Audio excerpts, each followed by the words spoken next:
Hello guys, मैं विशाल फानी आप सभी का स्वागत करता हूं मेरे चैनल पे। तो आज मैं अपना पहला पीसी बिल्ड करने वाला हूं अपने इस चैनल के ऊपर। तो आज का जो बिल्ड होने वाला है वो है 60,000 रुपये का पीसी बिल्ड होने वाला है। तो ये बहुत ही अच्छा ऑलराउंड सिस्टम बनाने वाला हूं मैं, जिसके अंदर हम गेमिंग भी कर सकते हैं और आप अगर वीडियो एडिटिंग और फोटोशॉप और नॉर्मल अगर कंप्यूटिंग की भी शौकीन है तो वो भी कर सकते हैं। तो इसमें सबसे पहले मैंने लिया है इंटेल i7 7500। तो ये 7th जनरेशन का प्रोसेसर है, ये 8th जनरेशन का प्रोसेसर नहीं है, 7th जनरेशन का प्रोसेसर है और इसकी कीमत है 15,820 रुपये अमेज़ॉन पे। तो ये जो है LG A1115 सॉकेट है, इसकी बेस जो फ्रीक्वेंसी है वो 3.4 गीगाहर्ट्ज़ है और बूस्ट जो है 3.8 गीगाहर्ट्ज़ है और इसमें 4 कोर 4 थ्रेड्स है और L3 कैश 6 MB कैश है, 14 नैनोमीटर पे बना हुआ है ये और 60। तो ये एक बेहतरीन प्रोसेसर है इस प्राइस के अंदर 7th जनरेशन का। हालांकि ये पिछले साल लॉन्च हुआ था और पिछले साल का प्रोसेसर है, पर ये बहुत ही अच्छा प्रोसेसर और इस पे आज भी बहुत ही अच्छी गेमिंग, एडिटिंग और स्ट्रीम तक आप कर सकते हैं। इसके बारे में आगे डिस्कस करेंगे मैंने ये प्रोसेसर क्यों लिया। अभी हम मदरबोर्ड की तरफ चलते हैं। तो मदरबोर्ड जो मैंने लिया वो गीगाबाइट का GA B250M, ये B250 चिपसेट पे बेस्ड है। इसकी प्राइस है 8,290 रुपये अमेज़ॉन पे। ये चिपसेट जो है मैंने आपको पहले ही बता दिया B250 पे है। इसमें 4 डिम रैम स्लॉट है, यानी आप 4 रैम स्लॉट मिलते हैं जिसमें 4 अलग अलग रैम लगा सकते हैं। तो इसमें और ये DDR4 2400 मेगाहर्ट्ज़ यानी 2400 मेगाहर्ट्ज़ स्पीड जो है सपोर्ट करता है और इसमें मैक्सिमम आप 64 GB की रैम लगा सकते हो और 64 GB की तो आपको मुझे लगता नहीं है कि ज़रूरत पड़ेगी इतनी रैम लगाने की। और इसमें जो 6 है SATA पोर्ट्स दिए हैं और प्लस एक 3.0 USB पोर्ट दिया है फ्रंट पैनल के लिए जो आपके कैबिनेट के अंदर लगेगा। और उसके बाद इसमें एक HDMI पोर्ट भी है और VGA पोर्ट भी है। उसके बाद जो आगे चलते हैं हम इसके बारे में मैं आगे डिस्कस करूँगा। मैं अभी सिर्फ आपको पार्ट्स बता रहा हूँ, उसके बाद में कौन सा पार्ट क्यों लिया वो मैं आगे बिल्ड में डिस्कस करूंगा आपके साथ। उसके बाद मैंने जो रैम ली है वो कॉर्सेरा की LPX 8 GB रैम ली है। काफ़ी अच्छी रैम है, परफॉर्मेंस के साथ 10 ईयर की वारंटी के साथ आती है। कॉर्सेरा इस पर 10 ईयर्स की वारंटी देता है और ये है 7,695 रुपये की, यानी 7695 की जो है ये अमेज़ॉन पे मिल रही है। अगर आप इसको ऑफलाइन मार्केट से खरीदेंगे तो ये ज़्यादा चीप मिलेगी, मतलब आपको 6,500 रुपये में 8 GB आराम से मिल जाएगी सेम रैम कॉर्सेरा LPG। तो अगर आप चाहते हैं कि आप जा सकते हैं अपने मार्केट में और शॉपिंग कर सकते हैं तो ये जाके आप लेके आ जाइए। इसकी जो स्पीड है वो है 2400 मेगाहर्ट्ज़, ठीक है। उसकी 16 की लेटेंसी है, 1.2 वोल्ट है और इस में से 1.2 सबकी सेम ही रैम की होती है। उसके बाद जो मैं इस बिल्ड के अंदर खास करने वाला हूँ वो है मैं SSD यूज़ करने वाला हूँ इसके अंदर। इसमें मैं WD की ग्रीन 120 GB की SSD इंस्टॉल करने वाला हूँ जो कि मात्र 3,017 रुपये की अमेज़ॉन पे मिल रही है, जिसकी कैपेसिटी 120 GB है, ये नाम से पता पड़ जाता है। तो SSD क्यों ली है ये भी मैं आपको आगे डिस्कस जब करूँगा सबके बारे में, पार्ट्स के बारे में, तब बताऊँगा।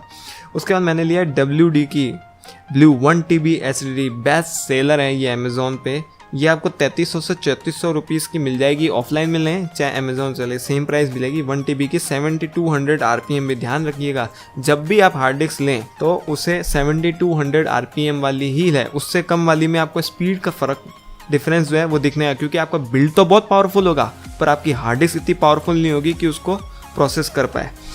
तो उसके बाद जो हम आते हैं यहाँ पे मैंने जो ग्राफिक कार्ड लिया है वो है लिया है LG GTX 1050 MSI का 4 GB का।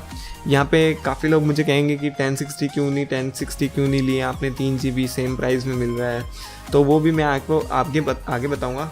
तो जैसा कि आपको पता है इसमें 4 GB मेमोरी है, DDR5 रैम है, उसका इसकी बेस क्लॉक है 1.34 गीगा और बूस्ट क्लॉक है 1.46। तो ये 75 वोल्ट्स जो है पावर कंजम्पशन करेगा। G-Sync सपोर्ट है इसके अंदर, एक DVI, एक डिस्प्ले और एक HDMI पोर्ट है और ये मात्र 17,217 रुपये में अमेज़ॉन पे मिल रहा है और ऑफलाइन मार्केट में थोड़ा सा सस्ता मिल जाएगा, 1,000-2,000 का फ़र्क आ जाएगा। तो ऑफलाइन मार्केट से भी ले सकते हैं आप इसको। उसके बाद आता है कूलर मास्टर का मास्टर बॉक्स लाइट 3.1, ये आपको पड़ेगा 3,911 रुपीज़ का और ये मिड टावर केस है। इसमें 2 HDD और एक SSD सपोर्ट है। इसमें फ्रंट पैनल 3.0 पोर्ट है प्लस साइड विंडो है। 3,900 रुपये में आपको साइड विंडो मिल रही है कूलर मास्टर की तरफ से मेरे को इससे चीप जो है केस नहीं मिला जिसके अंदर साइड विंडो मिल रही है। उसके बाद जो आता है वो है कोर्सेरा की 550 वॉट की पावर सप्लाई, जो कि हमको पड़ेगी 3550 रुपये में अमेज़ॉन से।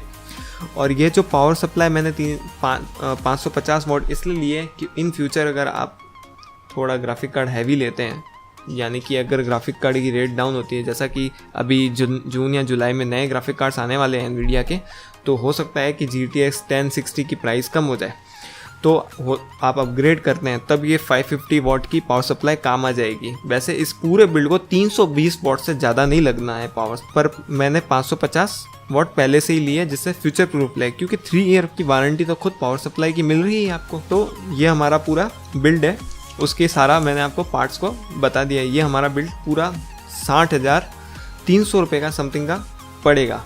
तो अब मैं बताता हूँ कि मैंने इसमें कौन से पार्ट क्यों लिए और क्या उससे रिप्लेस कर सकते हैं कि नहीं कर सकते हैं, उसकी जगह आप कोई और चूज़ कर सकते हैं कि नहीं कर सकते, ये मैं आपको बताऊँगा। तो मैंने जो i5-7500 क्वाड कोर प्रोसेसर लिया, इसमें 4 कोर एंड 4 थ्रेड है, जबकि लोग कहेंगे मुझे कि क्यों नहीं लिया i5 8 जनरेशन। अगर मैं i5 8 जनरेशन लेता तो मुझे यहाँ पे मदरबोर्ड भी अच्छा वाला लेना पड़ता, जो अभी जो 8 जनरेशन के चिपसेट, जो बजट चिपसेट वाले जो मदरबोर्ड हैं वो अभी तक इंडिया में आए नहीं हैं, जबकि लॉन्च हो चुके हैं पर इंडिया में नहीं आए हैं। तो उनके नाम है B310 और B360।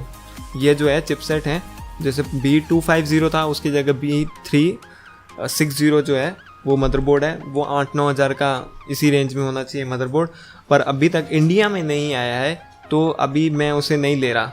पर जो i5 प्रोसेसर है उसमें कोर्स ज़्यादा हैं, जैसे 6 कोर और 6 थ्रेड है जो 8 जनरेशन है, पर अभी उसका मदरबोर्ड नहीं है, तो आप फिर 15,000 का मदरबोर्ड लेंगे और i5 8 जनरेशन जो है वो सेम प्राइस में लगभग मिल रहा है अमेज़ॉन पे, तो मतलब 15,000 ज़्यादा ले लिए, यानी 8,000 के मदरबोर्ड की जगह आप 15,000 देंगे उस मदरबोर्ड के लिए, तो बजट बहुत ज़्यादा बढ़ जाए, 70 तक पहुँच जाएगा, 70-75 तक पहुँच जाता है। इसलिए मैंने ये i5-7500 लिया है। हालांकि इसकी जो बूस्ट क्लॉक्स है 3.8 वो 8 जनरेशन के बेस क्लॉक के बराबर ही है, लगभग बराबर है, वो 3.6 के साथ आता है, तो 3.6 उसकी बेस क्लॉक होती है और 4.1 उसकी बूस्ट क्लॉक है 8 जनरेशन वाले की। तो ये काफ़ी अच्छी आपको डील मिल रही है, जिसमें आपको 15,820 रुपये में i5 प्रोसेसर मिल जाता है। और ये काफ़ी अच्छा प्रोसेसर है, इसमें काफ़ी ताकत है कि आपको लाइव स्ट्रीम कर दे 60 FPS पे 1080p रिजोल्यूशन पे आराम से आप गेम्स खेल सकते हो। उसके बाद अगर आप फोटोशॉप, एडोब के जैसे आफ्टर इफेक्ट वगैरह चला रहे हो, प्रीमियर प्रो चला रहे हो, तो वो भी आराम से हैंडल कर लेगा ये सिस्टम। उसके बाद जो मैंने जो गीगाबाइट का B250M जो ये मदरबोर्ड लिया है वो है 8,290 का। ये बजट गेमिंग मदरबोर्ड कहते हैं इसको। ये गरीबों का मदरबोर्ड है। गरीबों का मदरबोर्ड इसलिए क्योंकि सबसे लोवेस्ट प्राइस के अंदर जो मदरबोर्ड आ रहा है वो यही है। जैसे पहले H10 आता था, वो आता था, अब उसको रिप्लेस कर दिया B250 ने। तो इसमें जो है मैं आपको बता दूं, जो 15,000 का, 16,000 का, 20,000 का, 25,000 का जो मदरबोर्ड आते हैं उनमें सिर्फ कंपनियां आपसे फीचर्स के पैसे लेती हैं। अगर आपको ज़्यादा फीचर्स नहीं चाहिए, नॉर्मल फीचर्स चाहिए और नॉर्मल सब कुछ चाहिए पर परफॉर्मेंस अच्छी चाहिए, तो मैं हमेशा बोलूँगा कि मदरबोर्ड ऐसा ही लो जिसमें उतने ही फीचर हो। जैसे इसमें जो है आपको सारी चीज़ें मिल रही है, मतलब 6 SATA पोर्ट मिलेंगे, मतलब 6 हार्ड डिस्क, 6 SSD लगा सकते हो आप। उसके बाद 3.0 फ्रंट मिलेगा, पीछे भी 4 होते हैं, और इसके अलावा आपको DDR4 2400 मेगाहर्ट्ज़ तक सपोर्ट मिलेगा। अब मेन बात यह है कि अगर आप 10,000 से ऊपर का लेते हो तो उसमें 3200 मेगाहर्ट्ज़, ऐसे 3800 मेगाहर्ट्ज़, ऐसे टाइप के आपको सपोर्टेड मेमोरी जो मिलेगी वो ज़्यादा होती जाएगी। तो इतना ही फ़र्क होता है। जो ये आपके मदरबोर्ड हैं अलग अलग प्राइस के, उनमें इतना ही फ़र्क होता है। तो किसी में चिपसेट अलग होता है, जैसे Z सीरीज़ वाले चिपसेट जो गेमिंग मदरबोर्ड होते हैं उनके लाइटिंग वगैरह RGB, मतलब 8 slot dim slot, 8 dim slot और 64 GB तक का सपोर्ट, DDR4 3200 मेगाहर्ट्ज़ का सपोर्ट। तो ऐसा होता है तो उसका पैसा भी ज़्यादा लगता है। जब कंपनी आपको फीचर्स ज़्यादा देगी तो वो ऑब्वियस सी बात है कि पैसा भी आपसे लेगी उन फीचर्स का। तो सॉकेट तो वही लगेगा 1151, प्रोसेसर भी वही लगना है, काम भी प्रोसेसर को वही करना है, पर फ़र्क पड़ जाएगा चिपसेट, रैम की पावर और जो साटा पोर्ट वगैरह, SLI हुआ और क्रॉस फायर हुआ, ये फीचर हुआ, M.1 जो होगा 3.1 होती है जो अभी नई SSD आई है वो फीचर, जबकि इसमें भी वो फीचर है, किसी में उससे भी हायर SSD का फीचर होता है, किस में फ्रीक्वेंसी ज़्यादा होती है।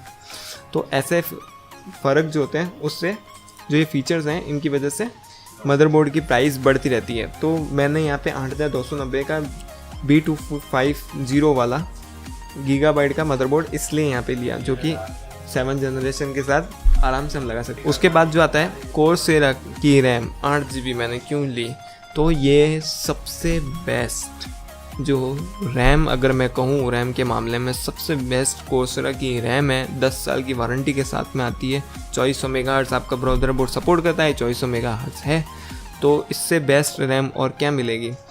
और जो इसकी परफॉर्मेंस है वो मैंने देखा है दूसरों से बहुत अच्छी परफॉर्मेंस निकल के आती है।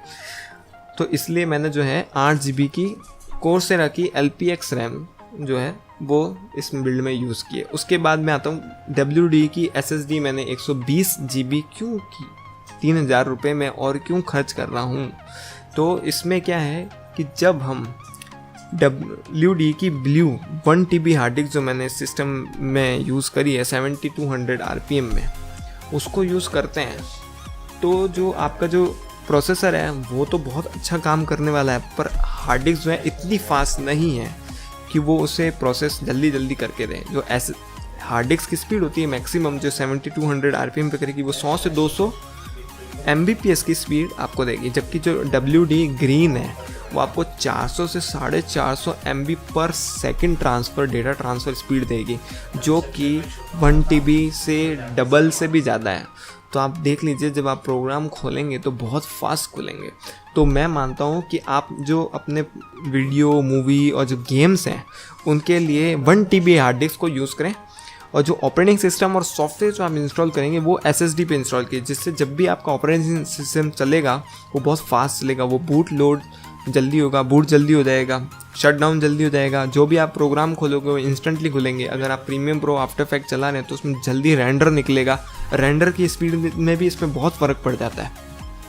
उसके बाद जो गेम अगर आप SSD में डालते हैं, कोई ऐसा गेम जो आप रोज़ खेलते हैं, प्राइमरी गेम जिसको कहते हैं, जो होगा आपका वो जो गेम चलेगा वो बहुत फास्ट चलेगा, मतलब उसमें फास्ट मतलब FPS बूस्ट नहीं मिलेगा, उसमें जो लोडिंग टाइम जो होता है जब भी आपका मैप या जब भी गेम का कोई पार्ट लोड हो रहा होता है वो SSD में फास्ट लोड होता है और HDD में कम होता है, जबकि आपके पास 7200 RPM की हार्ड डिस्क है उसके बाद भी।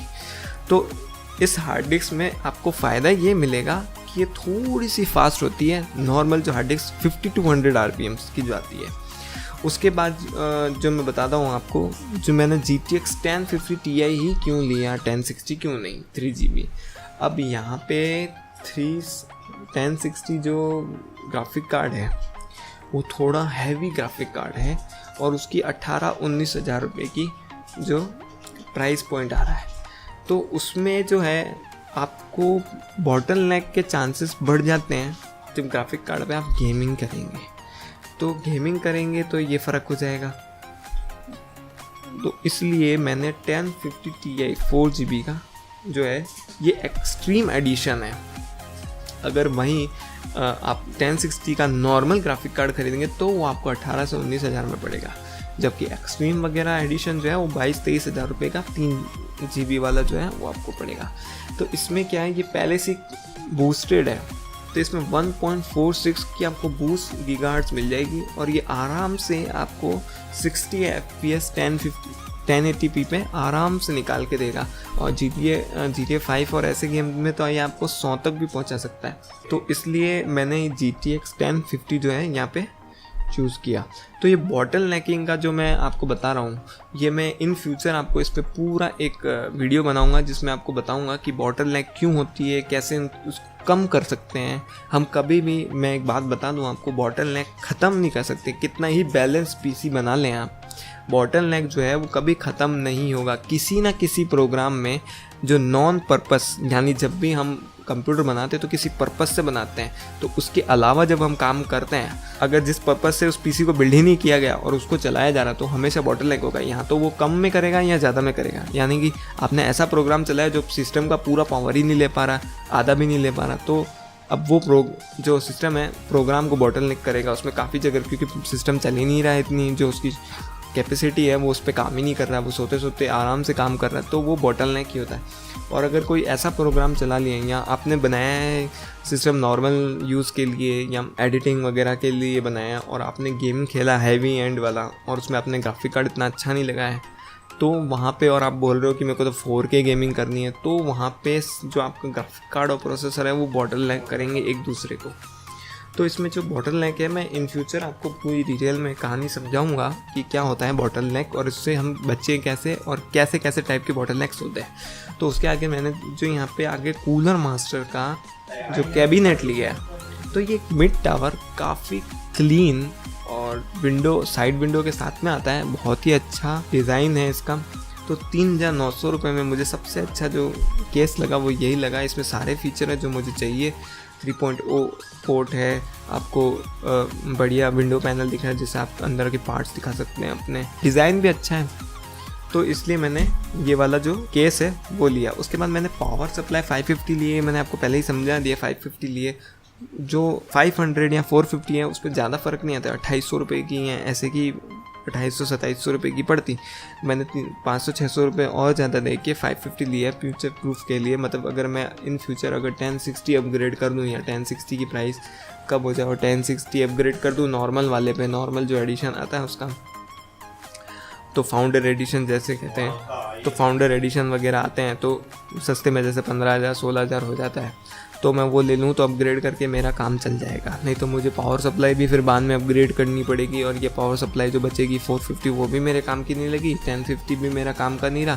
तो इसलिए मैंने 550 पावर सप्लाई कोर्सेरा के लिए, जिसमें 3 साल की वारंटी आती है, तो मैं 3 साल तक मेरे को कोई टेंशन नहीं हो। कोर्सेरा एक बहुत ही अच्छी कंपनी मानी जाती है पावर सप्लाई के फील्ड में। पावर सप्लाई में कोर्सेरा का कोई जवाब नहीं दे सकते हम।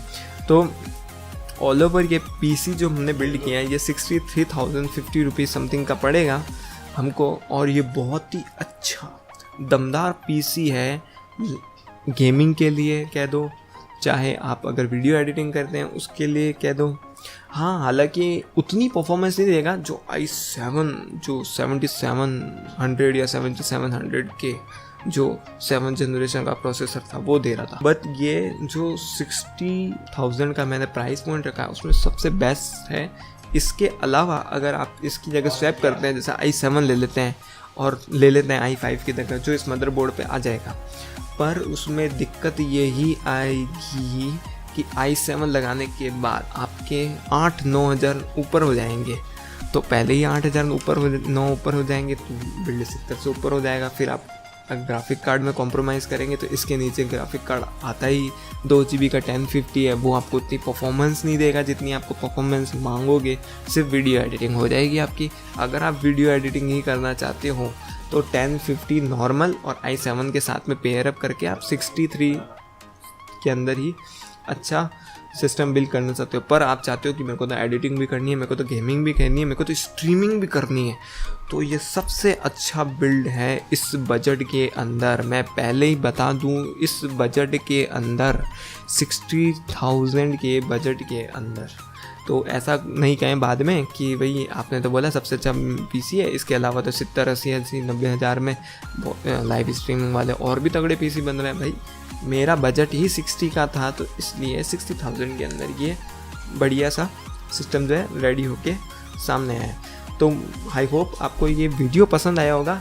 ये जो भी मैं ऐसे खूब सारे अच्छे अच्छे पीसी बिल्ड आपके लिए लाने वाला हूँ, अलग अलग रिजोल्यूशन पे, अलग अलग फ्रेम पर सेकंड के हिसाब से। अगर आप चाहते हैं कि मैं और किसी तरीके का पीसी बिल्ड करूँ जिसमें जैसे 2K, 4K ऐसी एडिटिंग हो, वो भी 4K में भी 100 FPS के साथ में, या 2K या 1080p में 144 हर्ट्ज मेगाहर्ट्ज के साथ में। अगर आपको ऐसा वाला सिस्टम बिल्ड चाहिए, या आप चाहते हैं कि मेरे को तो सिर्फ वीडियो एडिटिंग करनी है, मेरे को दो 4K वीडियो निकालने हैं, तो ऐसा पीसी बिल्ड करना है, तो कमेंट करके नीचे बताइए और मुझे बताइए कि मैं कैसा बिल्ड करूं नेक्स्ट वीडियो, तो मैं उस हिसाब से अगला वीडियो बनाऊंगा।